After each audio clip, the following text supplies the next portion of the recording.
Well, joining me now is Australia, Israel and Jewish Affairs Council Executive Manager, Joel Burnie. Joel, always great to speak with you. The Jewish community have had 24 hours now to digest news of the Royal Commission. What's the general feeling amongst the community? Well, thank you for having me as always. And the general feeling is, look, obviously fatigue is one thing. The fatigue is that for the past 3.5 weeks, we have been campaigning, we have been praying, we have been begging for the Prime Minister and his government to do the right thing and call a Royal Commission to investigate exactly what happened in what is the largest terror attack in Australia's history. In the context of what was announced yesterday, the Jewish community, as good Australians, is going to put its weight behind doing whatever it can to support Justice Bell and Commissioner Bell, and also anything that the Royal Commission requires, whether that be with the giving evidence for the Gonski Education Review, or indeed assisting Dennis Richardson in his review, which is part of the Royal Commission. We as an organised Jewish community, as disappointed as we are with how long it took, and what lengths and effort that it took to get here, and the politics that was definitely a part of the past 3.5 weeks, we are certainly grateful that finally we believe that we have what was required in the first instance, and that is a Commonwealth Royal Commission to do what needs to do to find out exactly what has gone wrong here and make decent recommendations as to how to fix it. You just mentioned the last 3 or 4 weeks of politics. You heard Anthony Albanese say earlier, I showed him saying that he's never played politics with this issue of a Royal Commission. How did you feel when you heard him say that this morning? Well, not only is it disappointing to the Jewish community, it's sort of like a continuation of the gaslighting that the government has done to the Jewish community over the past 3.5 years. But now, as I've kept reiterating on shows on Sky and elsewhere since the horrific attack in Bondi, that this was an attack on Australia, it was an attack on our identity, it was an attack on our principles. So this is not a Jewish Australian problem, this is deeply an Australian problem. So that politics was clearly evident to the public, hence why they reacted the way that they did. All of these campaigns that we've seen over the past week, these amazing, courageous Australians that came out from corporate Australia to sporting heroes to intelligence chief and former army chiefs, these were all good non-Jewish Australians leading the charge, James. They were so upset with the position of the federal government, who can now retrospectively claim that it always wanted a Royal Commission when it used every excuse in the book to say that the Royal Commission wasn't required. So they smelt it. They understood that it didn't pass the sniff test. And they also understood that for the greater good of this nation, it was time for courageous people like all the people that came out over the past week and a half to call out the Prime Minister and to demand a Royal Commission, which is exactly what we need.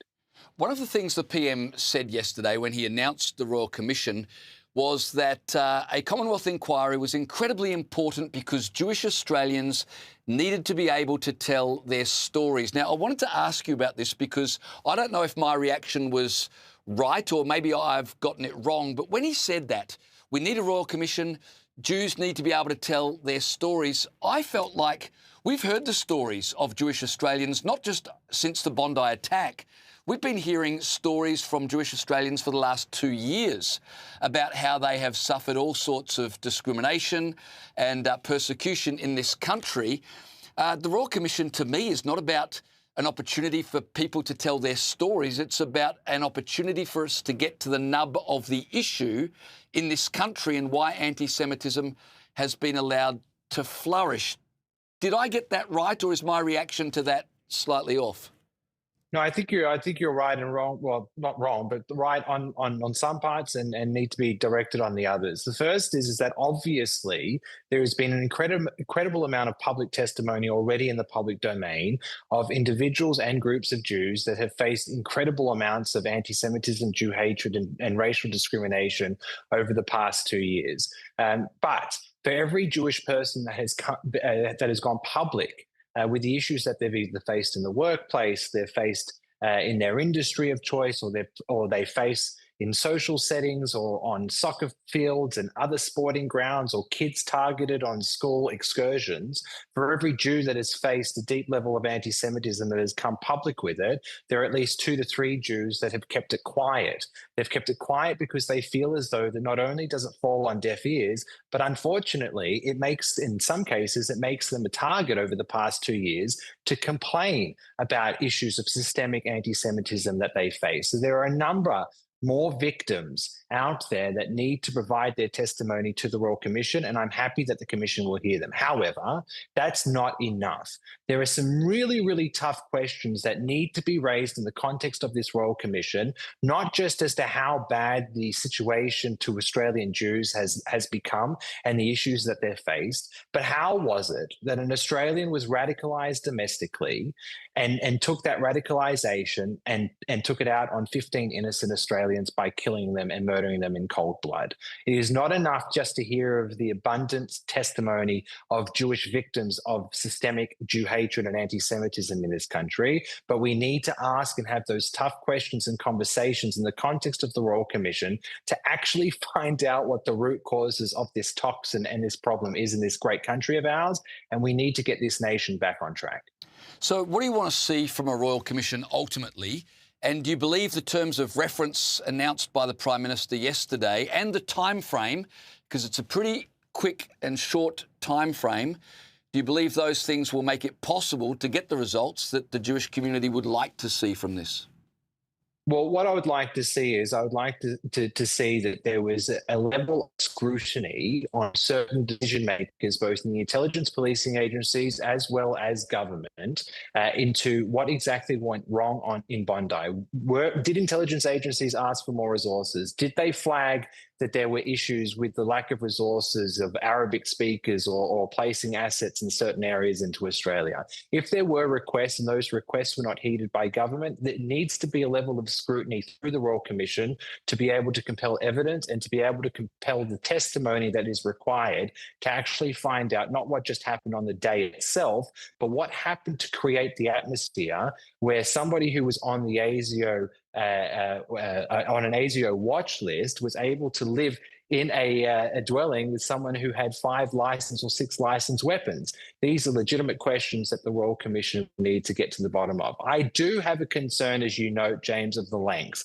So the Prime Minister claimed when he was using his excuses as to why a Royal Commission would not be required, he said that it would take too long. And lo and behold, he's put a 12-month limit on this Royal Commission. Now, that is a very short period of time, given how long Royal Commissions usually take. I have great concerns that it's not enough time, but I do hope, and we will see clarity on this, that if Commissioner Bell requests the Prime Minister more time, that he will give it. My assessment is the reason why the Prime Minister wants this wrapped up quickly is not, as he would say, just because of the importance of getting to a resolution, but more so to keep it out of the next election cycle. If that's the case, my hope is, and I pray, and I'm not too sure that this will eventuate, but if Commissioner Bell indeed requests more time, she obviously should be granted that by the Prime Minister.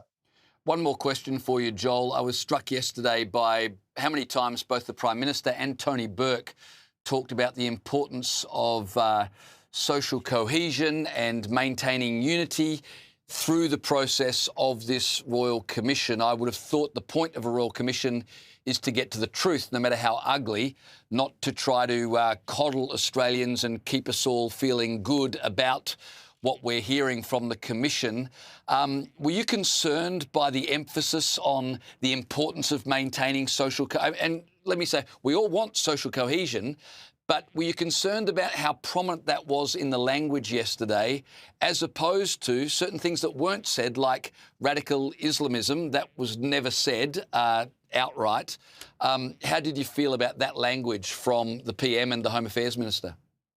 So only time will tell, and our journey with this government is a long and winding one. So they will use tactics at play to maintain certain controls that they have, such as the nomination of the Commissioner herself, the length of time for the Royal Commission, and whatnot. So to see the point 4 of the Royal Commission's terms of reference to point to social cohesion no, I recognize the importance of it, but I do hope, and time will tell, that the Commission and the government doesn't use this in a way to either temper or dilute the recommendations from the Royal Commission that needs to stamp out Jew hatred, because there might be a segment of Australia that might disagree with it. Again, some tough conversations are going to have to be had as to how the radicalisation was able to happen domestically here in Australia.